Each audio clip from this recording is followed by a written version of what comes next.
class 9. This is the continuing video and part 2 video for the same year. Okay students, so today I will discuss about Ernest Rutherford experiment. Ernest Rutherford ने अपने experiment में क्या क्या setup किया था, उन्होंने experiment क्यों किया था, इसके रिजल्ट क्या थे स्टूडेंट्स, और ये मॉडल से उनको क्या कंक्लूड हुआ था, और एट लास्ट हम देखेंगे कि ये मॉडल के ड्रॉबैक्स क्या है। ठीक है स्टूडेंट्स, तो उसके पहले हम अर्नेस्ट रदरफोर्ड के बारे में थोड़ी बहुत कहानी जानेंगे। स्टूडेंट्स, अर्नेस्ट रदरफोर्ड जो थे उनकी एक खुद की एक लेबोरेटरी थी जिसमें वो रिसर्च करते थे। ठीक है, तो उनके पास कई सारे रिसर्चर्स थे, उनकी पूरी टीम थी। उन्होंने एक चीज़ जानने की कोशिश की कि एक एटम होता है, उसके अंदर जो इलेक्ट्रॉन्स होते हैं स्टूडेंट्स वो कैसे अरेंज होते हैं। एटम के अंदर जो इलेक्ट्रॉन्स होते हैं वो तो अभी हमें मालूम पड़ा कि एक बीच में न्यूक्लियस होता है और उसके सराउंडिंग इलेक्ट्रॉन से वो ऐसे रोटेट करते रहते हैं, रिवॉल्व करते रहते हैं। ठीक है स्टूडेंट, पर अर्नेस्ट रदरफोर्ड को ये जानना था कि एग्जैक्टली सबसे पहले स्ट्रक्चर ऑफ एटम क्या है, और स्ट्रक्चर ऑफ एटम के अंदर जो इलेक्ट्रॉन्स है वो कहाँ पे है, उसके बाहर है, उसके अंदर है, घूमते रहते हैं, कैसा है। ठीक है, तो उनके लिए उन्होंने एक बहुत ही महंगा वाला एक्सपेरिमेंट किया। क्यों महंगा वाला वो आपको मालूम पड़ेगा।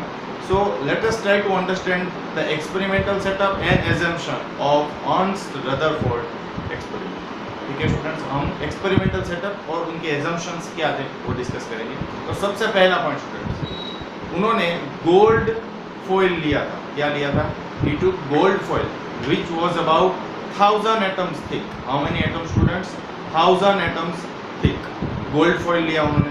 ठीक है स्टूडेंट्स, उसके बाद सेकंड एक्सपेरिमेंटल सेटअप में उसके साथ उन्होंने क्या किया स्टूडेंट्स, उन्होंने ऐसा सोचा कि ये जो मेरी गोल्ड फॉइल है स्टूडेंट्स, ये गोल्ड फॉइल पूरी, उसके ऊपर मैं एक हीलियम का जो न्यूक्लियस है उसको इंसिडेंट करवाऊंगा। इसको स्टूडेंट्स हीलियम के न्यूक्लियस को ऐसे इंसिडेंट करवाऊंगा।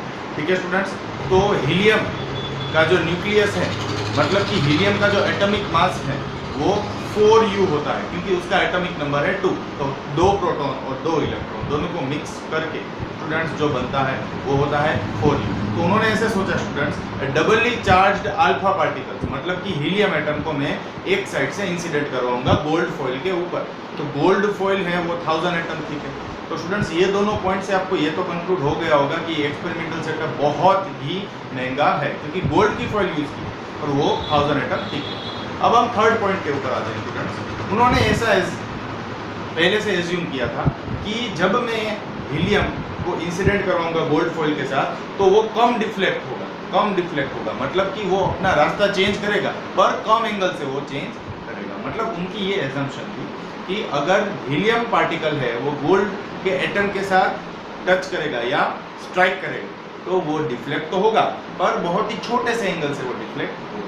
ठीक है स्टूडेंट्स, तो ये उनकी एजम्पशन थी एक्सपेरिमेंट करने से पहले। अब देखते हैं स्टूडेंट्स कि वो एक्सपेरिमेंट एक्चुअल में था क्या और उसके रिजल्ट्स क्या निकल कर आए। ठीक है स्टूडेंट्स, गोल्ड के फॉइल था एक तरफ, उसमें एटम्स दिख रहे होंगे स्टूडेंट्स, और अल्फा पार्टिकल एक तरफ से आ रहे हैं। ठीक है, तो उसमें आपने जनरली 3 अलग अलग केसेस देखे होंगे, 3 अलग अलग सिनारियोज आपने ऑब्जर्व किए होंगे। तो सबसे पहला स्टूडेंट्स आपने क्या ऑब्जर्व किया? सबसे पहला आपने ये ऑब्जर्व किया कि सबसे फर्स्ट केस कि अल्फा रेज है वो जा रहे हैं, ये मेरा एक गोल्ड का एटम है तो उससे सीधा निकल के चले जाते हैं, straight, it is going straight. ठीक है स्टूडेंट्स, ये सबसे पहला केस। दूसरा केस क्या है स्टूडेंट्स कि अल्फा पार्टिकल के बीच में जो न्यूक्लियस होता है, अगर उससे मेरा ये अल्फा रेज जा रहा है स्टूडेंट्स, उससे मेरा ये अल्फा रेज जा रहा है तो वो थोड़ा सा ऐसे डिफ्लेक्ट, न्यूक्लियस से पास से गुजर रहा है इसलिए ये डिफ्लेक्ट होके जा रहा है due to the repulsion force और due to the force of nucleus, right, due to the heavy force of nucleus the alpha rays is deflecting at a certain angle. This was the second conclusion after the experiment. और third और बहुत ही shocking conclusion था students, क्या था students कि एक ray जो था students out of 12,000 alpha rays, how many students, 12,000 alpha raise में से एक अल्फा रेज जो था स्टूडेंट वो अगर एग्जैक्टली न्यूक्लियस के बीच से एग्जैक्टली न्यूक्लियस से टच करके जाता है तो वो रिफ्लेक्ट हो रहा था, वापिस आ रहा था, रिबाउंड हो रहा था, वो अल्फा रेज गया वही रास्ते से वो वापिस आ रहा था, रिफ्लेक्ट हो रहा था स्टूडेंट्स। ये था थर्ड केस। ठीक है स्टूडेंट्स। तो पहला केस क्या था स्टूडेंट्स, एक तो वो स्ट्रेट चला गया, दूसरा केस क्या था स्टूडेंट, वो एटम के न्यूक्लियस से नजदीक गया फिर वो डिफ्लेक्ट हो गया। तीसरा केस क्या था स्टूडेंट्स कि जैसे ही अल्फा रेज गया तो वही रास्ते वो वापस आया, मतलब रिबाउंड हुआ, मतलब 1 out of 12,000 rays were rebound or reflected. Why? Because they were striking exactly on the nucleus, और न्यूक्लियस के ऊपर टकरा रहे थे स्टूडेंट्स अल्फा रेज, तो वो वापस आ रहे थे। उसका मतलब ये कंक्लूड हुआ स्टूडेंट्स कि न्यूक्लियस है वो बहुत ही स्ट्रॉन्ग है। उसका मतलब ये कंक्लूड हुआ ना कि न्यूक्लियस के अंदर के जो सब एटॉमिक पार्टिकल्स है वो बहुत ही स्ट्रॉन्ग है, इसकी वजह से तो अल्फा रेज है वो रिफ्लेक्ट हुए। समझ में आ रहा है स्टूडेंट्स? तो so this were the shocking results that were derived after the experiment of Goldfoil by Ernest Rutherford. So what were the conclusions, okay, after the experiment that we will see right. ठीक है, तो एक normal boy है, ठीक है, वो ऐसे wall, ये वॉल है, उसमें एक स्टोन को ऐसे थ्रो कर रहा है, जैसे मैं अभी थ्रो कर रहा हूँ, ठीक है। तो क्या ऑब्जर्व होगा स्टूडेंट्स, जस्ट इमेजिन एक नॉर्मल बच्चा है, जैसे मैंने आपको पिक्चर में दिखाया है, वो स्टोन है उसको थ्रो कर रहा है दीवार के ऊपर। तो आपको ऐसा ऑब्जर्व होगा कि उसका एक तो आवाज आएगा, ठीक है, और दूसरा वो रिफ्लेक्ट होकर वापस आएगा, ठीक है। तो पहला ये कंक्लूजन होगा। दूसरा स्टूडेंट्स क्या आप कंक्लूड करोगे कि इसमें से जो भी पत्थर है वो उसको दिख रहे हैं, इसलिए वो वॉल से उसको स्ट्राइक हो रहा है स्टोन, ठीक है। अब मैं दूसरा पिक्चर यहाँ पे दिखाना चाहता हूँ स्टूडेंट। इसमें एक बॉय है जो ब्लाइंड है, आंख से देख नहीं पाएगा, ठीक है, और वो एक बार्ब्ड फेंस, मतलब कि एक ऐसी दीवार स्टूडेंट्स कि जो एक बाउंड्री से बंधी हुई है और बीच में गैप्स है, तो मैं जैसे ही मैंने आपको पिक्चर में दिखाया, तो पूरे बीच में गैप्स है और उससे वो स्टोन को थ्रो कर रहा है। तो क्या होगा स्टूडेंट्स, कभी कभी स्ट्राइक करेगा, मोस्टली स्ट्राइक नहीं होगा, थोड़े बहुत स्टोन है वो ऐसे स्ट्राइक करके डिफ्लेक्ट हो जाएंगे। तो स्टूडेंट्स आप रिलेट कर पा रहे हो ये दोनों एग्जाम्पल से, अभी के जो गोल्ड फॉइल एक्सपेरिमेंट वाले एग्जाम्पल से। तो स्टूडेंट्स जो मैंने ये ब्लाइंड वाला जो एग्जाम्पल दिया, मतलब ब्लाइंड बॉय वाला, तो उससे आपको ये समझ में आ रहा होगा कि ये तो सेम टू सेम कंक्लूजन है जो हमने डिराइव किया अभी गोल्ड फॉइल एक्सपेरिमेंट में फर्स्ट और सेकंड केस में, कि थोड़े बहुत रेज है वो स्ट्रेट चले जा रहे हैं, थोड़े बहुत स्टोन से वो स्ट्राइक नहीं करेंगे, थोड़े बहुत रेज है स्टूडेंट्स वो डिफ्लेक्ट करेंगे क्योंकि वो स्ट्राइक करके या फिर नजदीक से जा रहे हैं, ठीक है।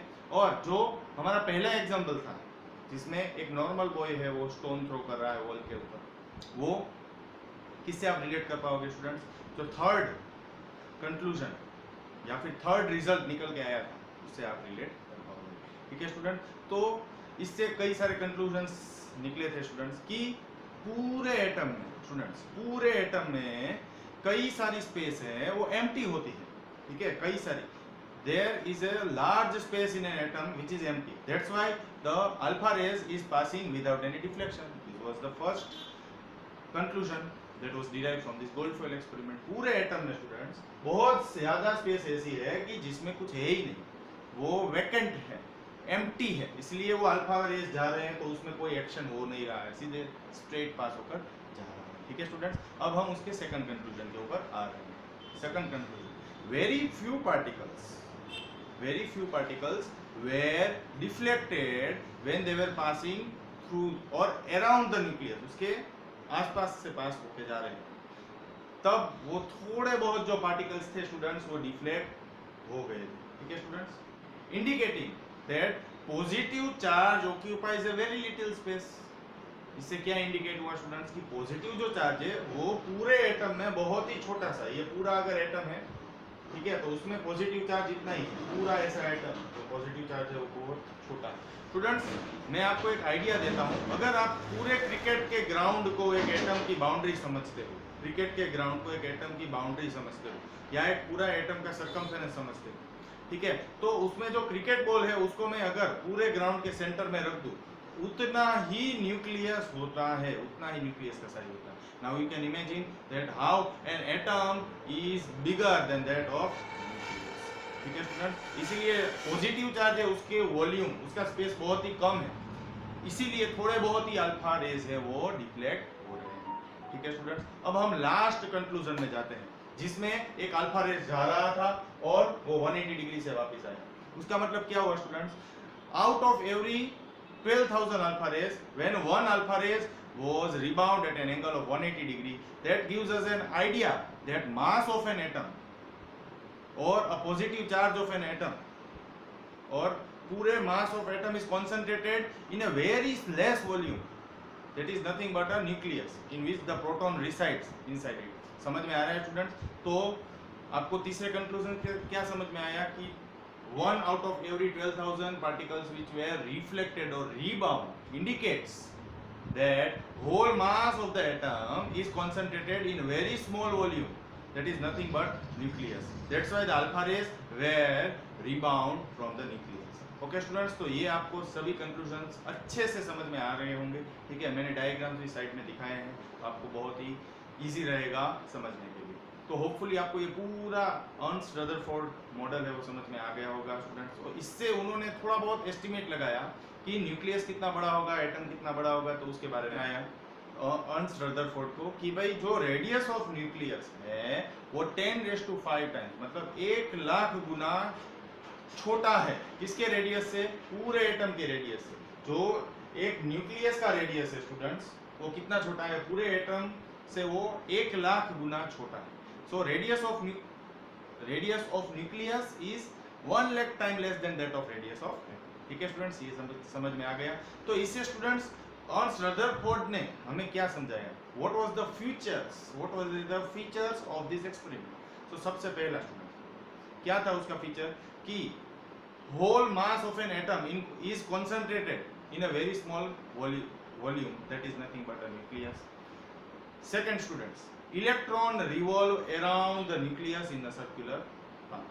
Electron revolves around the nucleus in a circular path. ठीक है स्टूडेंट्स. और थर्ड कंक्लूजन था वो ये था स्टूडेंट्स कि the size of nucleus is very much small than that of size of atom. इसलिए उन्होंने एक रेडियस का एक नंबर भी दिया कि radius of nucleus is 1,00,000 time less than that of radius of atom. तो इससे स्टूडेंट्स आपको इनके फीचर्स के बारे में भी समझ में आ गया होगा स्टूडेंट. अब इनके ड्रॉबैक भी थे स्टूडेंट्स. ये मॉडल है वो भी फेल हो चुका था, जैसे जे थॉमसन मॉडल है वो फेल हुआ, सेम वे ये भी मॉडल फेल हुआ था. ठीक है, इन्होंने बहुत ही अच्छी रिसर्च की थी, पर फिर भी ये मॉडल जो इतने महान साइंटिस्ट थे उनका भी ये मॉडल फेल हो चुका था. जो बाद में अर्न्स्ट बोर ने इलेक्ट्रॉन की अरेंजमेंट के बारे में बताया. ठीक है, जैसे इन्होंने ऐसे बताया था कि इलेक्ट्रॉन है वो सर्कुलर पाथ में ऐसे घूमते रहते हैं. पर साथ में स्टूडेंट्स उन्होंने ऐसे भी बताया था कि when electron is revolving around the nucleus, electron will lose its own energy. वो अपनी एनर्जी है वो लूज करते जाएंगे. राइट, तो इलेक्ट्रॉन की एनर्जी लूज हो रही है, तो आप देख सकते हो स्टूडेंट्स ये सर्कल है वो कम हो रहा है. एंड फाइनली दैट इलेक्ट्रॉन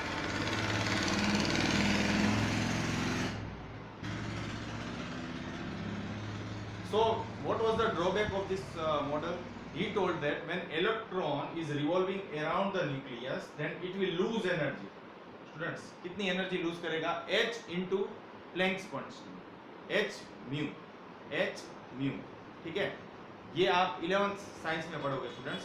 अभी आप इतना समझिए कि जब इलेक्ट्रॉन है वो ऐसे रिवॉल्व कर रहा है तो वो अपनी एनर्जी वो लूज कर रहा है. ठीक है, तो वो लूज करते हुए स्टूडेंट्स वो अंदर आता जाएगा और वो अंदर चला जाएगा न्यूक्लियस के अंदर. तो न्यूक्लियस है वो इलेक्ट्रॉन को खींच लेगा. जैसे जैसे स्टूडेंट्स इलेक्ट्रॉन है वो अपनी एनर्जी लूज करेगा, इलेक्ट्रॉन वीक होता जाएगा. और पॉजिटिव चार्ज है स्टूडेंट्स वो नेगेटिव चार्ज को अट्रैक्ट करता है. चार्ज प्रॉपर्टी है, positive charge will attract negative charge. Electron weak होता गया तो इलेक्ट्रॉन को अट्रैक्ट करेगा और फाइनली वो इलेक्ट्रॉन है वो न्यूक्लियस के अंदर समा जाएगा. तो उसका मतलब कि ये एटम है वो स्टेबल ही नहीं रहेगा. सभी इलेक्ट्रॉन्स है वो पॉजिटिव ये न्यूक्लियस के अंदर चले जाएंगे तो एटम की स्टेबिलिटी है वो तो आई ही नहीं. समझ में आया students? So what was the drawback? that when electron is revolving around a circular orbit, it will lose its energy, and finally that electron will go inside the nucleus and whole atom will become unstable. So this was the drawback of this Ernst Rutherford experiment, its conclusion and its features. ठीक है students, आपको ये पूरा video है वो अच्छे से समझ में आ गया होगा. Thank you for watching the video. Subscribe the channel if you have not done so. Thank you.